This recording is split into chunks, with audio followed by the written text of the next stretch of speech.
They take me to the hospital. They put me in an inpatient program. I'm there for 24 hours. I'm like ready to get sober. And after 24 hours, they bring me to the front and they go, we just talked to your mom. You're being picked up.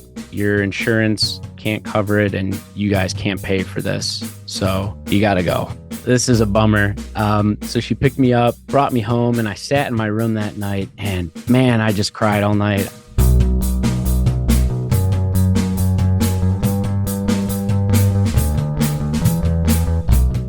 Hello and welcome to another episode of Bunny Hugs and Mental Health. I am your host, Todd Rennebaum. I hope you had a lovely week. Mine was okay. I actually ended up going to Las Vegas, Nevada for a couple days, kind of. Traveling is a bit of a freaking nightmare. Eventually we got there, and eventually we got home. I think I spent about 30 hours in total in Vegas. But while we were in Vegas, it was a nice time, my wife and I. I took a couple days off the podcast and my day job and stuff like that, so I'm more tired now than before I left. But a cool thing happened in the Calgary, Alberta airport. I ran into a celebrity. There was a celebrity sighting. Probably my favorite all-time television show, The Office. His name is Craig Robinson. He plays Daryl, and it was very exciting. Living and growing up where I live and grew up, the only celebrities I see are the people from the local news once in a while. So that was very exciting to me, especially because it was someone that from a TV my favorite TV show ever. It was unbelievable. Anyway, that was a cool little thing that happened to me. I wanted to talk to him, but I chickened out. I just wanted to tell him how much I appreciate The Office and how it's brought some joy into my family in some dark times, and especially when I was getting sober and stuff, and a lot of anxiety and depression and stuff, especially during COVID and that, and just how much I appreciate the show. But instead, I chickened out, and which I'm sure he didn't want to be bothered anyway. Anywho, I'm glad you're listening. Got a great episode for you. It's my friend Jon Cerone. We weren't friends until we talked, but he's a great guy. He's a sober fellow as well. He was also a drug user.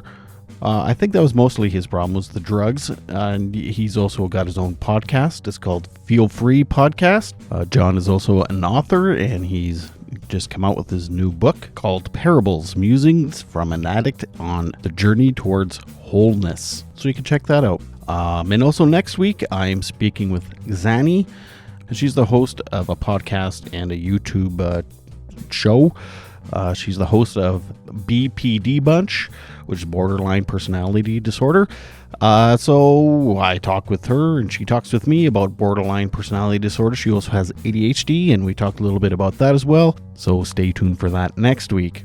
Also this week, follow me on Instagram at Bunny Hugs Podcast, because I do Instagram lives. I'm going to have one this week. I don't have it scheduled yet. I have a couple people that I'm waiting to hear back from, and hopefully, you can go on there. Not hopefully, you can just go on to Instagram and follow me on there, and there'll be a post about that, or a story about a time and a date and who I'll be talking with on there. Also, on May 18th, I'm going to be part of a panel on an online discussion thing for Sexual Assault Services Saskatchewan. That's for the Saskatchewan Sexual Violence Awareness Week. The other people on the panel will be my buddy Emmanuel Flores Abad and Lori Harrison. And Emmanuel and Emmanuel is on the podcast, about a month ago or so. And we're going to be talking about male experiences with sexual violence and mental health challenges, and the impact of social norms on men's ability to be vulnerable. So that's May 18th. You can go to SASS on Facebook. There's an event thing there. You can go there. Anywho, I think it's about time we go to the episode here with Jon Cerone. So, without further ado, I give you Jon Cerone. So when I got sober the second time, when I was really serious about it, I knew I wasn't going to be able to do it myself, and I actually reached out and got professional help through a therapist who worked the 12-step, who was 27 years sober. So he was pretty much my mentor through it all. And I didn't really do well with the group setting at that point. I had gone through a lot of turmoil from the drugs. It was mostly like psychosis, and I was unable to trust the people around me and myself. So group settings were pretty difficult for me in terms of the drugs and recovery. So through working with a therapist and a lot of just self work on myself, I was able to get a couple good months of sobriety under my belt before I started taking it even more seriously. Um, but yeah, no 12 step for me, unfortunately. The reason I ask is in meetings, it's like when you have a speaker or someone coming in to tell their story, like you are right now, it's what you were like, what happened, and what you're like now. Okay. That's like a slogan kind of thing they say. So when you tell your story, that's how you go about doing it. But anyway, Like the three phases. yeah. Anyway, so what were you like? What was I like? So there are a couple different phases that I went through in my life. The first one, probably the most detrimental to the journey I went on. I got really, really into drugs between the ages of 19 and 21. A lot of rave drugs. So I was just a normal drinker in high school or like a jock, drink on the weekends, smoke cigarettes and whatnot. And then when I went away to college, I got like my first real taste of freedom. And I took advantage of that um, a lot, destructively, I would say. I was 3 hours away from my mother and father. They were very overprotective and overbearing. So I Are didn't you an have, only child? I am not. I'm actually the oldest of three, oldest of four, technically. We adopted somebody, but my mother was very overprotective of me being the oldest. And when I went away to college, I got more freedom than I knew what to do with. So I got into drugs, the Chicago rave scene. I stopped drinking pretty much because the drugs were just easier to get a hold of. So it was like ecstasy, acid, shrooms, a bunch of different chemicals and tryptamines and all that stuff. So I went through a phase of just, soul searching, doing all that stuff for fun, not going to class at all, and Just raving at 2 p.m. just raving all day. Honestly, it was one big party for me. And that didn't last too long, or the party, I should say, because, after the party came like the misery, right? So I was like a 4.0 student in high school. I was really gifted academically. And after a year of being at college, freshman year, my GPA was like a 2.6, right? I went home that summer and partied even harder than I did at school.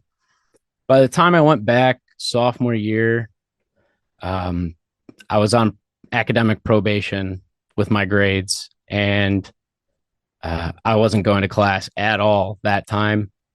And I actually got dismissed from Grand Valley State my sophomore year. And that's when I was admitted into outpatient here at Alexian Brothers outside the Chicagoland area. And I went into college 180 pounds. I was just like a built baseball player, right? And a year and a half after I went to school, when I was admitted in outpatient, I was 130 pounds. So I lost 50 pounds. I was extremely addicted to Adderall and ecstasy and marijuana. So it was just every day with those three things specifically and whatever else I could get my hands on. So growing up, you had there was no major traumas or nothing. Like it was like just a normal childhood, and it was the party that grabbed you, or it was very restricted. So I went to private school my whole life, and there was only one day during the week that wasn't religious, and it was Saturday. So my parents were very religious. They were very overprotective. They tried to shelter me from the world. And I just had a lot of questions about what life was, and they didn't want to give me any answers. They didn't want me to experience things. They didn't want me to fail. And I understand it was like out of love. They're worried. It's like it's a human being. Anybody would be, but to an extent, they didn't let me like get a taste of what life was, So Hmm. I It's a I bit was like when the Amish come to the city kind of thing. That it was exactly like, woohoo! yeah, I get to let loose a little bit, right? Yeah. Unfortunately, the letting loose went way deeper than that, and I didn't have any like trauma growing up, but during high school, I began writing poetry in high school. I was very heavily influenced by the Book of Revelations, which is kind of like the Armageddon of the Bible. So a lot of my poetry was very dark and disturbing. I dealt with depression in high school and insomnia, and my mom had me start going to see a therapist at the age of 16 to deal with that. And I didn't take therapy seriously. In high school, I was like, this guy, I'm not going to tell him anything. And that just wasted my time. So through the years, I was finally able to come clean with him about like some of the thoughts I had about hating myself, not being able to forgive myself for the way I treated myself or other people around me. And I just used the drugs and alcohol to kind of cover up me being unable to forgive myself for mistakes I've made throughout my life. Hmm. Um, Because of that, like you were unable to forgive yourself because of the kind of like the pressures your parents put on you. You made like, yeah, it was the pressures that my parents put on me in high school. Um, and then once I got to college, I was completely just destroying my body. I lost like 50 pounds at that point.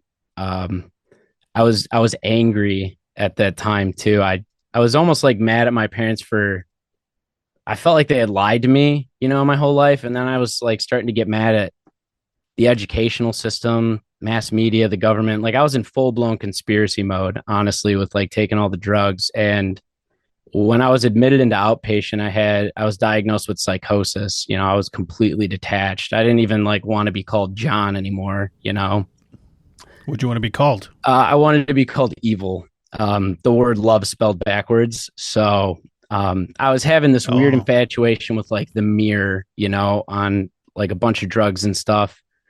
And it destroyed me, for weeks. I couldn't even like hold conversations with people anymore. I thought like the world was out to get me, you know, even and when not using. even when not using, yeah, just the whole Hmm. time.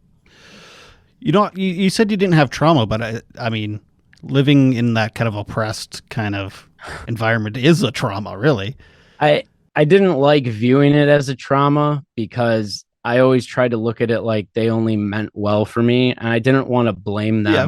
them. But talking about it now with you, it is kind of a trauma, but I don't want them to like apologize to me for it. Like they're just trying to do Right. the best they could as a parent. Yeah. Um, Yeah. For sure. and I'm at the point now where I can look at it like I've taken the time to heal from that. I'm a fully self-sustained adult right now. I don't want to look back at that and be mad at them. Hmm. But That's fair. I could That's def I makes could def sense. I could definitely see what you mean though, for sure. Because yeah, I mean, my parents weren't like that, and I had resentments towards them when I was like 20 as well. I was like, "Oh, man, you oppressed me because you fucking sheltered me." Right, And I right, still right, used to, right. and then we didn't go to church once my entire life. So, I mean, I know trauma is kind of a It's a broad word, yeah, term, yeah. I experience. think Yeah, everybody has trauma, and so it was you were just traumatic for sure. yeah, It was more traumatic to come out into the world, and the life they tried to shelter me from it was came at awesome. it was awesome at the start, and it came at me full force, and I wasn't ready to handle it. At the age of 18, I'm like, I can't believe there is this whole other side to life that they didn't let me feel. And I resented them for that, which, when you're young, that's what you think, right? Yeah, yeah. I have an 18-year-old, so I'm sure if he's not resenting me yet, it's in the next couple of years. I think he'll be leaving and go, what the fuck? Who knows? I'm screwed up my kids somehow, right? Yeah, I mean, we're not perfect though, man. We're all just trying to get through life, right? Yeah, I mean, Shit, it doesn't matter. There's no such thing as a perfect parent, right? Right. I mean, by the way, you have an amazing podcast voice. I appreciate that. Thank you. Have you been told that? Yes, I have. I've been told I should do ASMR too. Which I'm probably not going to do that. Yeah, don't do that. That's Yeah, creepy shit. I know that's what I'm saying. I'm like, that's weird.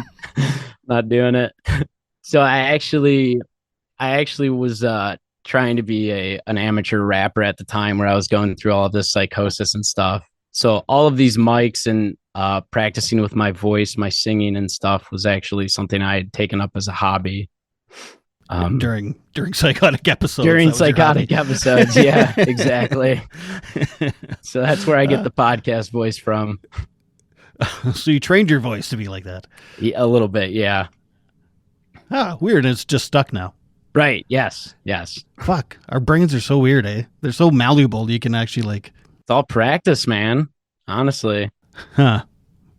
I wonder what I would be really good at if I just practiced. I could be like the world's best orange juicer. And orange juicer? I don't know, just some random thing that I've never done before. That, you know what I mean? Have you ever wondered that? It's like practice it every day. Yeah, or some sport that they play in some culture on the other side of the earth that is like, for all I know, I could be the best one of that sport ever, but I'll never try it because I'll just never have that opportunity or whatever. But it was right. Anyway, that was very random. So, tell me about the at what point were you like, oh God, now I'm in this outpatient program? Is that kind of when you got sober? Absolutely not. No, that is actually when I bounced. I rebounded even more destructively. So I was actually discharged after 2 weeks, because they told me they wanted to put me on SSRIs for my psychosis, and I refused. I was like, you're going to give a drug addict more drugs? And they're like, it's not like that. Like, these are going to help you. And I'm like, that's not how I'm going to do this. If I'm going to get sober, I'm going to get sober. I don't want to put more chemicals in me. And that's what I said at the age of 19, and wholeheartedly, I do believe that, I had to do it how I thought it was going to be done. Lo and behold, I didn't actually get sober until 7 years later after that moment, Yeah. Another 7 years. Another 7 years. So after that was like when I was 19, went to outpatient, failed out of school. I was kicked out of my parents' house, and I was just what were you going to school for? I was going to school I was double majoring in chemistry and biology at the time at Grand Valley State University. Oh, you're going to create your own drugs. I was, yeah. I was thinking I wanted to do work with hemp, actually, industrial hemp, and I wanted to use it as a means of like green energy and stuff. But unfortunately, I was too busy smoking marijuana to actually work with the hemp, So you're doing research. I was doing my own research. Yeah. Anyway, I did obviously not stay at Grand Valley State. I was just in between Michigan and Chicago, living with my girlfriend at the time, and people's houses and stuff. No direction, I was still doing a bunch of drugs. The psychosis calmed down a little bit over the summer, but I was still just a crazy whack job, like I think in the fall of that year. So this was the fall of 2013. My girlfriend at the time broke up with me for obvious reasons. I was psychotic, and that destroyed me even worse. Obviously, it was my first like real relationship, and also my first real heartbreak on top of like me being addicted to drugs. So, I just spiraled even further after that. I moved back to Chicago, and my parents were like, well, you can't live here. And I'm like, okay. Luckily what you're up to. Right. Well, luckily my aunt took me in. So I lived there for the next year. I was just, working manual labor jobs, going to school part-time at community college, still no direction, partying like an animal. And I think it was like a year after that, in 2014, I'm at community college. I'm writing a paper in psychology for a 100 level course. It was on cognitive dissonance. And cognitive dissonance is a psychological term for when you have like conflicting values and you choose the one you know is wrong, but it's just more comfortable to you at the time, you know? Story of my life. So I mine too. And I'm heavily addicted to Adderall still at the time. And I'm sitting there with one of my friends. And normally in the college stigma is take a bunch of Adderall and do all your homework in one night, right? And I took all this Adderall and I sat there on my laptop for 10 hours and I couldn't write a single sentence. And I just kept saying in my head, I'm like, how am I going to write a paper on cognitive dissonance if I'm lying to myself about being a drug addict? You know? So I sat there for 10 hours and I couldn't write the damn paper. After Wait, that, what is Adderall exactly? Is that it's big pharma's legal form of methamphetamine. It's like Vyvanse or Ritalin or, the Oh, okay. prescription speed for people with ADD and ADHD. Gotcha.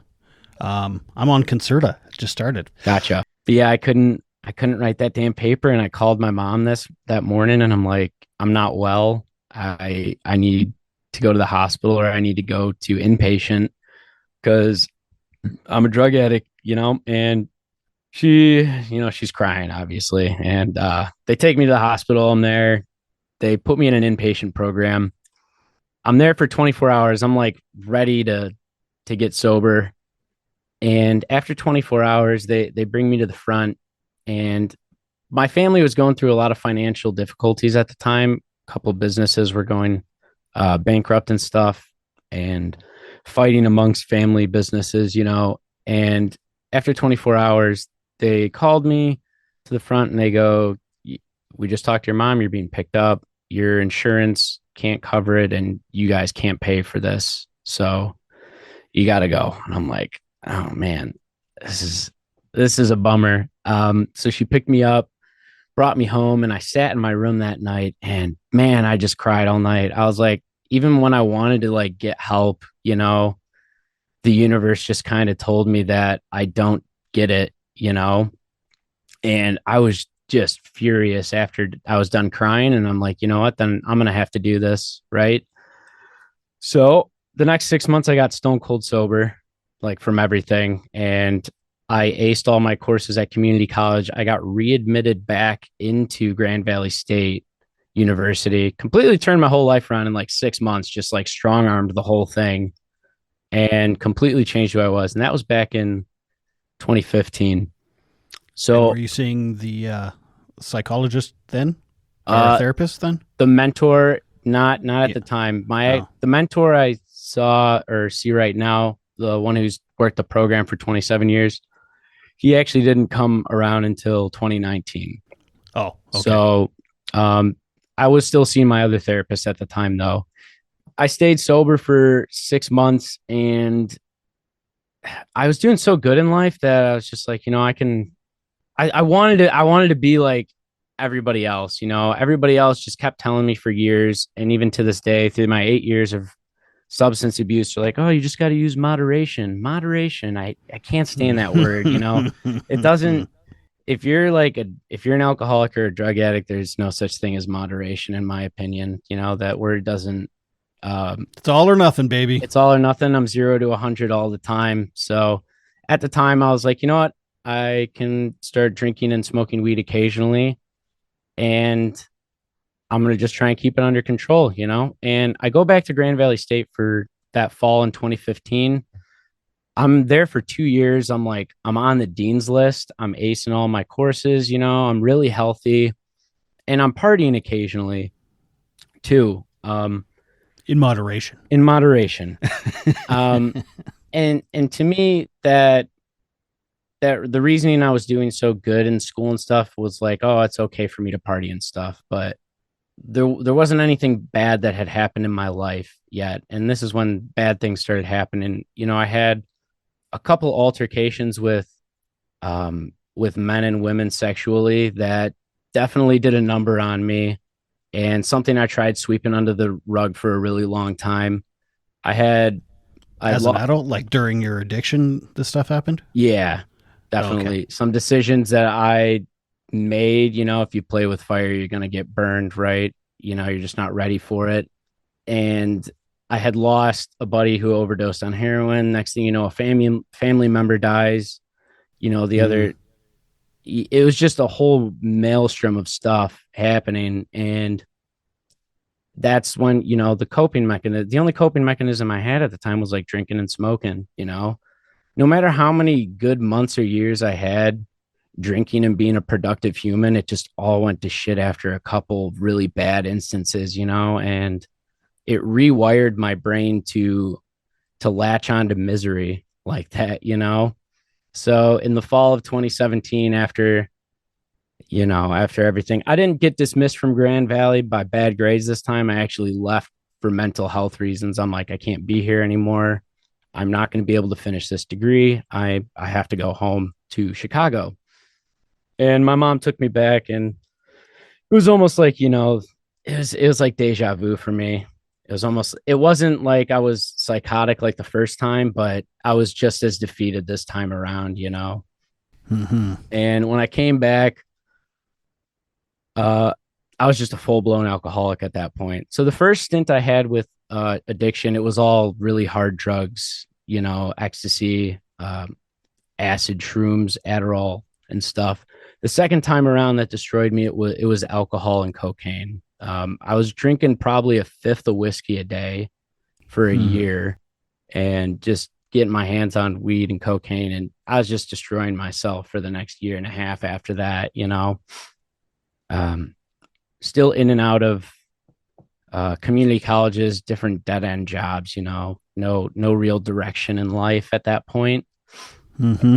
And yeah, Then you met a girl. I I didn't. So I was actually Oh shit. so from everything that happened throughout the psychosis and everything, I became very cynical over those years, and definitely Mm. the altercations I had with people sexually had completely turned me into a full-blown cynic.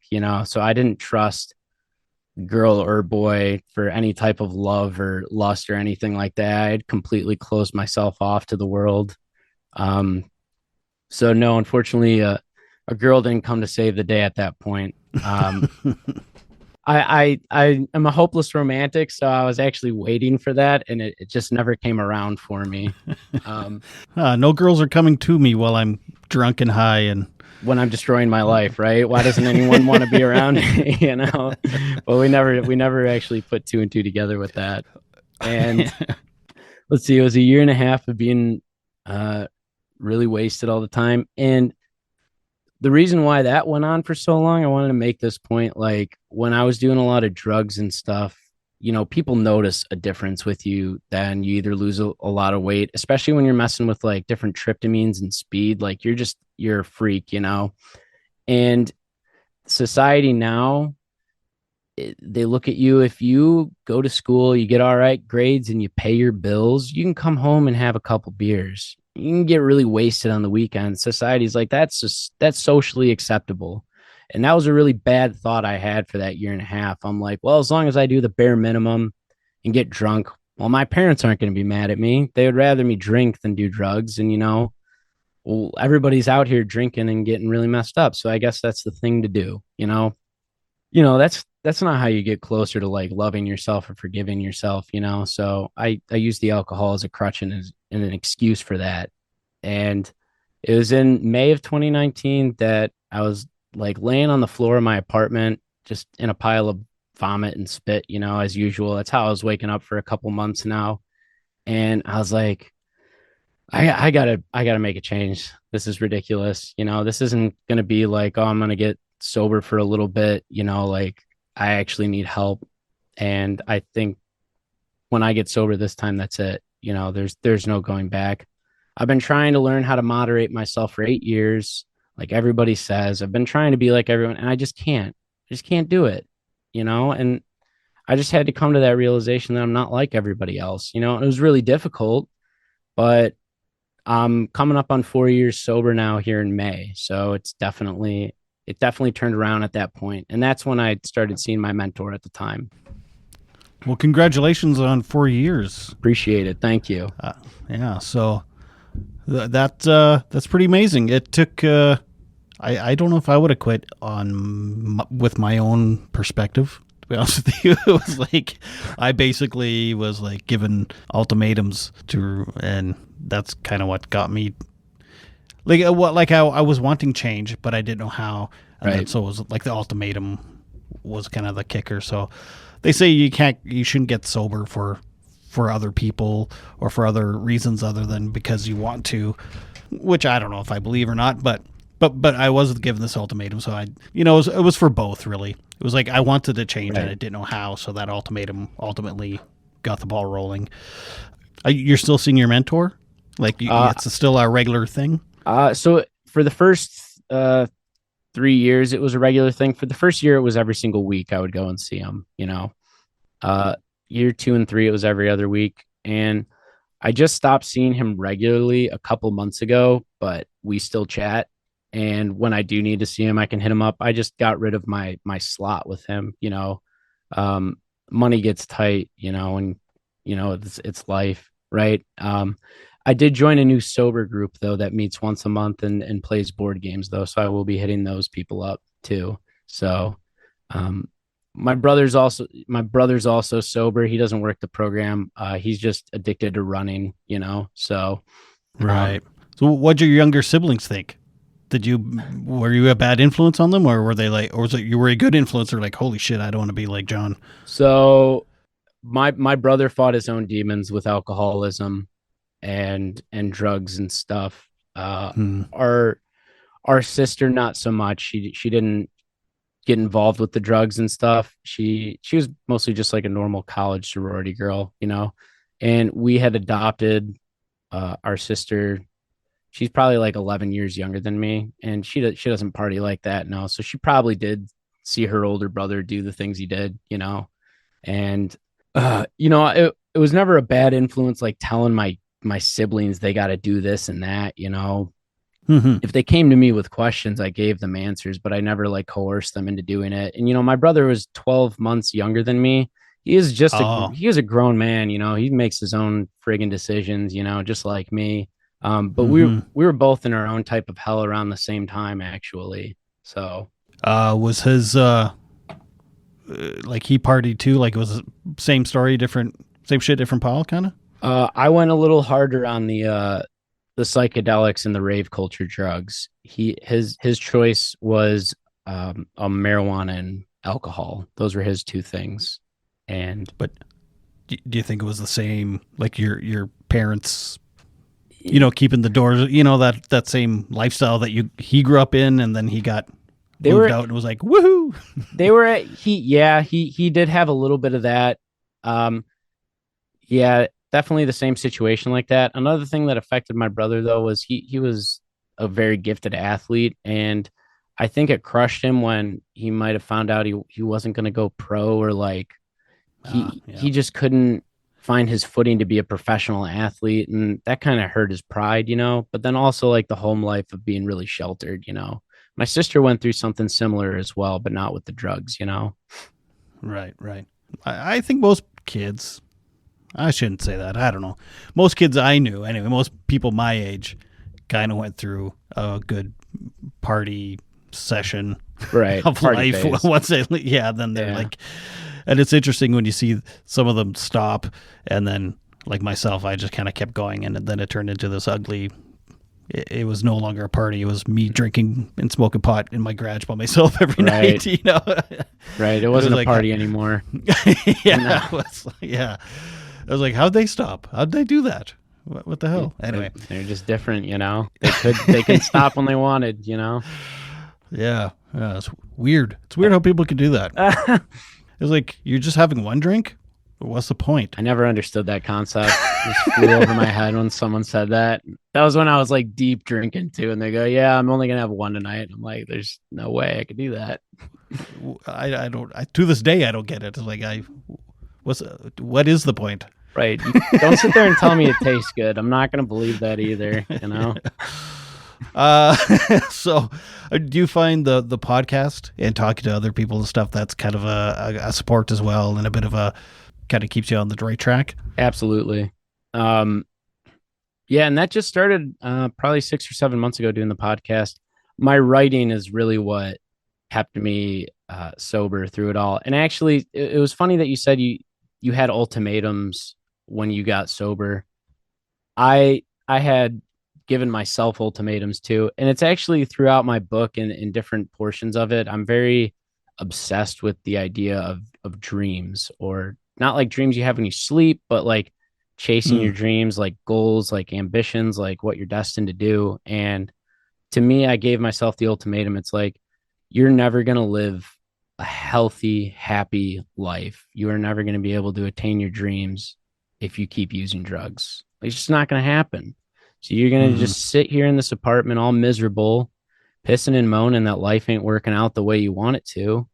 And nothing's going to change until you get sober. So I had to give myself that ultimatum, Hmm. and it was pretty brutal because, like, I didn't have the support group. I did have my mentor, and that was great. But it was my writing that kind of kept me grounded. And I had journaled pretty much everything I was going through. And I had been writing poetry since high school.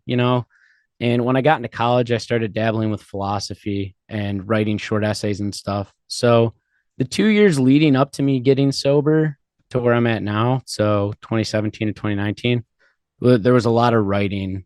There was a lot of like shame and failure there. And then these 4 years of me being sober, there's different perspectives in my writing. And I put all 6 of those years together into this first book I published, of kind of like a devotional book for myself and other people who might be dealing with thoughts of like bad habit, shame, failure, and poor mental health. What's your So book called? it is called Parables, Musings from an Addict on the Journey Towards Wholeness. Hmm. And is it getting good feedback? Good It is. It is. reviews? Yeah. I got a couple good reviews and good feedback. I didn't get a lot of good feedback at the start, but honestly, the way I wrote it, even in the prologue, I told people, I'm like, listen, this isn't a book you read in 1 or 2 sittings. Like, it's a book you read, like you pick it up, read a page or two, put it down, think about it. So finally, Hmm. after a couple months of it being out, I started getting hit up on Facebook and other platforms, people telling me that they enjoyed the book. Even people who aren't like full blown In addicts, or recovery. yeah, they're not in recovery. They were hitting me up and they're like, yeah, I really related to a lot of what you were writing about. Because I did write a lot about having an issue with screen time. That I write about that a lot, whether it's TV, your phone, addiction to sugar, fast food, porn, alcohol, all of this stuff. I felt at one point I was addicted to all of it. So it was easy for me to write about it. And Hmm. lo and behold, a lot of people started relating with that. So yeah, Hmm. I'm not gonna lie, I have a problem with sugar and caffeine. that's so good though. It's like every morning, Nutella and coffee, I and got a then problem with Dunkin' Donuts or like Tim Hortons for you guys, right? Yeah. yeah, yeah. Oh, you know Tim Hortons, do you? Oh, I love Tim Hortons. Timmy Do they Hose. have it in Chicago? They had it in Michigan where I went to school. Ah, yes, Michigan would have that. Yep. I growing up in, I don't know if you know where Saskatchewan is. Um, I think it's I grew up. across the border, Wow, right? yeah, Saskatchewan. It's like North Dakota. Yeah, mine not North Dakota. Okay. It's like 2 hours north of that. But anyway, I grew up. Wow, I'm still in the same small town that I grew up in Indian Head, Saskatchewan, and I knew everything about Detroit because all our cable channels like ABC, CBS, NBC, they were all Detroit affiliates for some reason. So I grew up in this dinky little town in the prairies in Canada, and it's like I knew everything about Detroit, from the mayors to the like the sports teams to like the car dealerships and all the businesses. And like, It's weird. yeah, Do they have Tim yeah. Hortons there though? In Indian Head, we do. We just got our first one a couple years ago. Nice. Yeah, I don't know if it's good or not because we used to have like mom and pop coffee shops, and now it's like Right. they're Chain kind of chain restaurant. Yeah. yeah they're coming in. But anyway, and actually, we haven't talked about your podcast. What's the name of your podcast? It's called Feel Free. That's it. Just the 2 words. Feel free. And it's just a general wellness. I talk about mental health a lot. I also have a lot of people come on and talk about burnout from work, or a lot of like diet and nutrition because a lot of my friends are very passionate about the type of food we're all putting in ourselves here in America. It's alarming with all how much, like you just said, it used to be mom and pop like coffee shops. And to me, there's not a lot of that here. It's Mm-hmm. McDonald's and Dunkin' Donuts and Starbucks every quarter mile. So I And have a Tim lot of, Hortons. yeah, and Tim Hortons. And I have a lot of people come on and talk about diet and exercise. And my brother comes on to talk about chasing dreams. So it's a very generalized wellness podcast. Are you still rapping? I am still rapping. I actually practice freestyling here and there. So I actually made a list of all the things I've accomplished since I got sober that I had on a list that I couldn't complete when I was using. And Hmm. so when I got sober, I turned my whole life around 4 years ago. I got readmitted back into a college, University of Illinois Springfield. So after 9 years, I was finally able to get my bachelor's in philosophy. I finally did it. A year after that, I self-produced my first 4 rap songs. You can find that on Spotify and Apple Music under Jon Cerone. A year later, I come out with my book and my podcast too. So within almost 4 years, I'd accomplished a large portion of what I really set out to do when I was on all those drugs. So Nice. yeah. Have you ever been assessed for ADHD? My I just asked because I to say what it's like. I just have projects and I do them, or I drop them and I do it. It's like my girlfriend says I should. She think I do have tendencies. I pace around the room a lot when I'm thinking. I have lists on lists all over the place. I have a million different hobbies that I pick up at different times. That's me, man. So I honestly, if I went, Creatives. yeah, creatives exactly. It's difficult to channel that creative energy though. Sometimes I'm moving so fast I can't do anything, and I'm just like stuck in my chair staring at the wall. So That is called ADHD paralysis. right. Honestly, like I can see it. The only problem is the medication they give you is what you were hooked to. Right. Yeah. I can't. I think I already had this conversation with my mentor actually about it. He goes, yeah, you definitely have some tendencies, and what they would put you on is probably what we can't have you on. And I'm like, that's all right. I do love coffee just like you though. So I have to throttle that with my ADHD, which is difficult. I've been seeing an ADHD coach since May. It just that helps too. Like, they just put things in perspective for you and stuff. No, I'm not saying I'm not diagnosing you or anything, but if you do have ADHD and you're unable to go on meds, there are other strategies you can use and stuff. Just saying, because This is actually a really good idea. I appreciate that. Honestly, I didn't Yeah. even know that was available. neither did I until it took me like 2 years to look into it and get assessed because the mental health system and like ADHD, all this shit, it's so fucking hard to get diagnosed and find mental health services and all this stuff. I don't know what it's like in the States, but It's a little easier here, but there's a stigma behind everything. And well, first thing I'll say is it's friggin' expensive over here. It's not like Canada. Health insurance over here is messed up.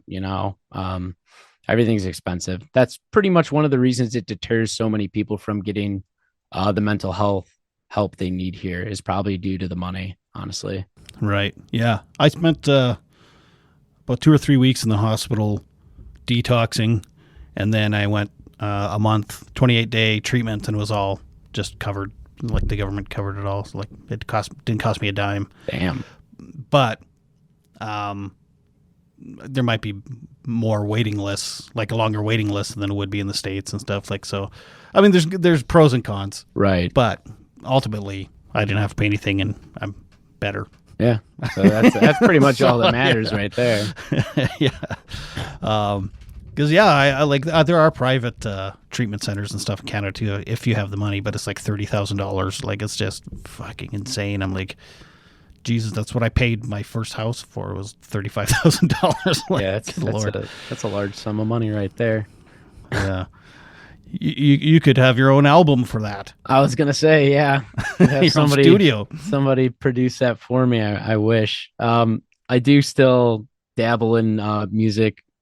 I was learning to play the guitar for a little bit too. Like I said, I got a million friggin' hobbies I pick up and put down. My girlfriend moved in with me a couple months ago, and we live in a pretty small apartment, so I had to get rid of the guitars for now until we move somewhere where I can have them out. Right. Yeah. Once I'd really like the podcast, and then my second book and third book to put me in a position where I don't have to work my 9 to 5. And when that's the case, I'll definitely be taking up music again, like producing songs and stuff. Right now, it's just a whole different creative process, from writing rhymes and freestyling and dancing to like I'm trying to write books and like articulate a podcast. It's creative, but it's not expressive like the other things I was doing before. But I will definitely get back around to them. Yeah. I hear you, man. I have like a woodworking shop, and I have drums and guitars, and I had to sell some of the a while ago I purged some of my, because it's all or nothing, right? It's like it's all or nothing. So it's like, if I'm gonna get a guitar, I'm gonna get the best guitar, and I'm gonna get the amp, and I had to do some purging, and I decided, okay, like let's channel my energy to one fucking thing for a little bit. Right. So instead of trying to do 7, it's the podcast. Right. Yeah. I feel that. I'm right there with you, man. So life's good now. You got a girlfriend. You got your philosophy degree or whatever it is, certificate. I don't know. I'm not a school guy. Certificate. It might as well be. Let's be honest. Okay. Yeah. You got your podcast. You got a book. You're already planning 2 more books. Yeah. Life is good now. Definitely. It's better, healthy. Yeah. The person I was 4 years ago and who I am now are completely different, and I wouldn't change it for the world. I'm actually so biased towards sobriety that I like tell people who even don't have like an issue with drinking or smoking. I'm like, if you're having problems, just get sober. You figure it out, honestly, like having like a clear sense of self in your mind it's unparalleled. It's worth every minute. So I am planning the second book, which is an actual step-by-step self-help book. So the first book I just came out with, the parables one, it's a philosophy book, but it's considered philosophy because it's not a memoir, because I don't actually have like places and people and times in it. And it's not a self-help book because it's not step-by-step me telling you how to change your life.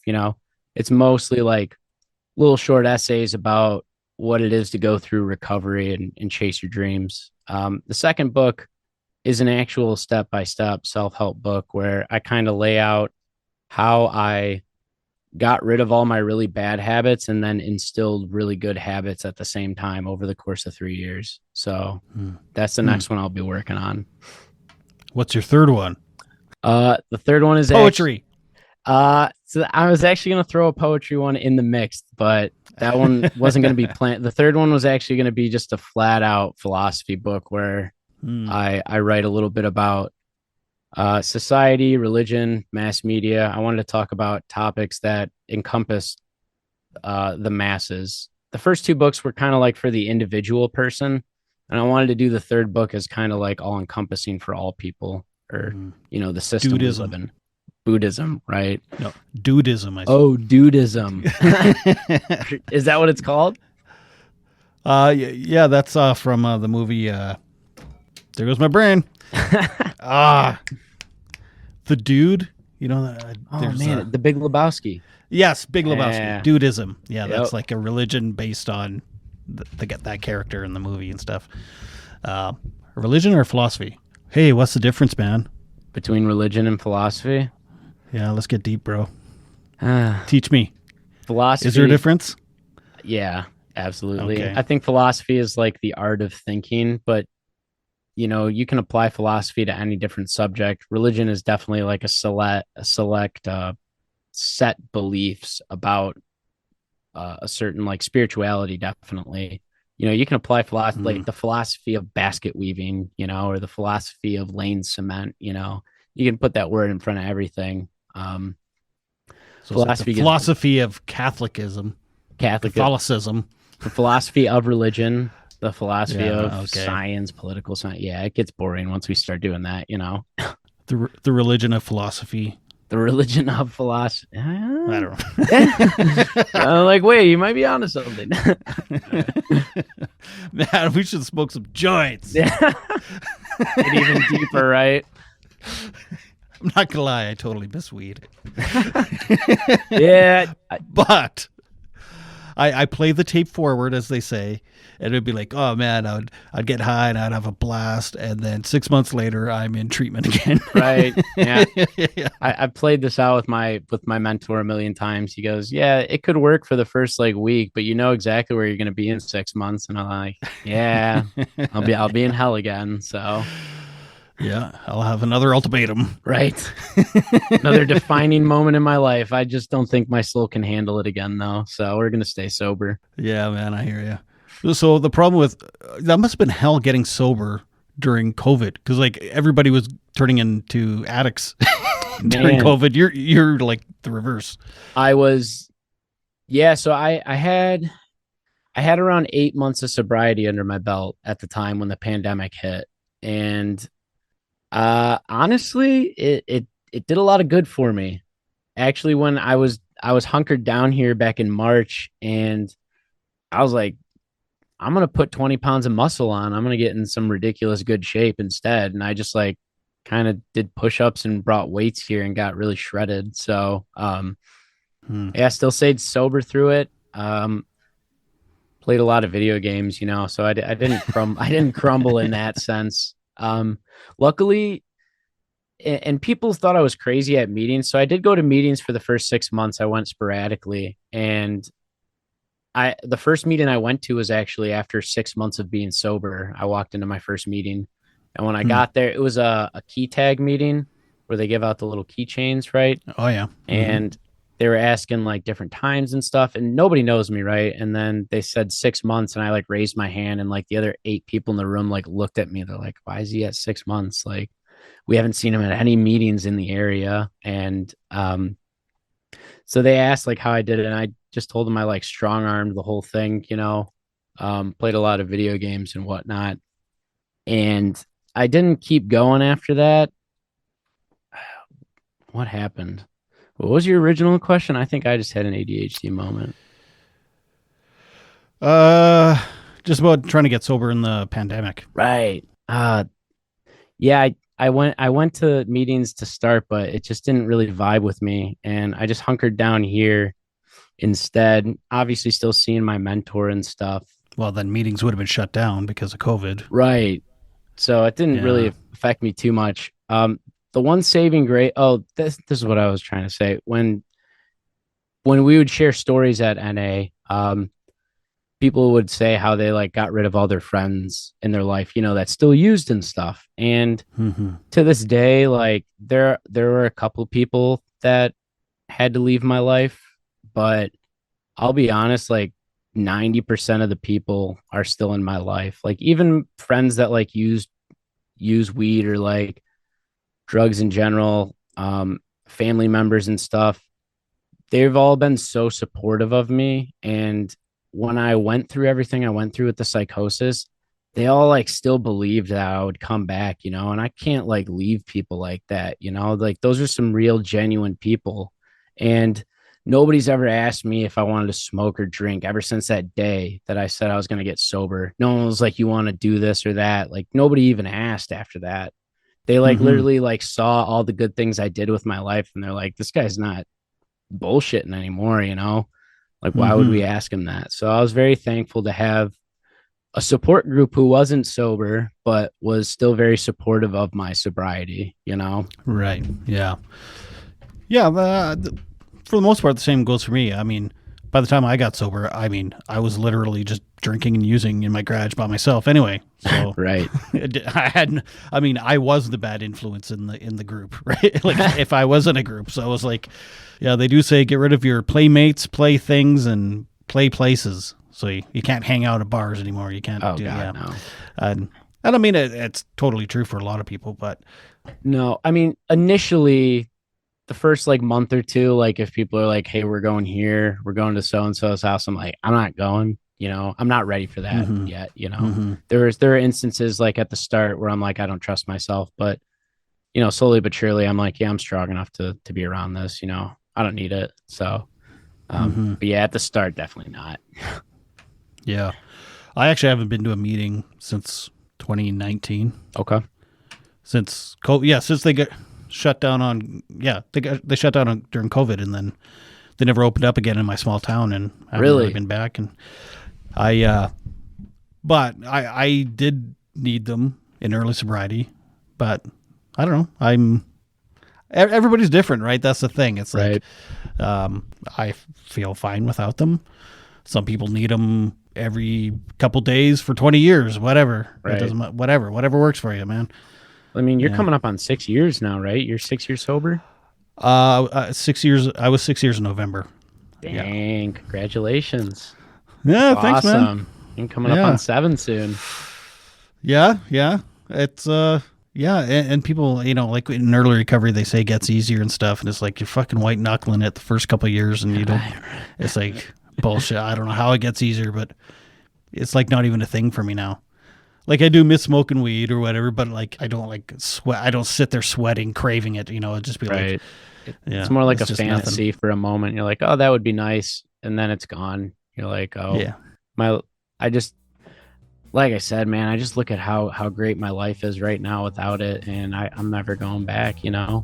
So instead, I'm just gonna keep telling people who are having struggles like me to get sober instead.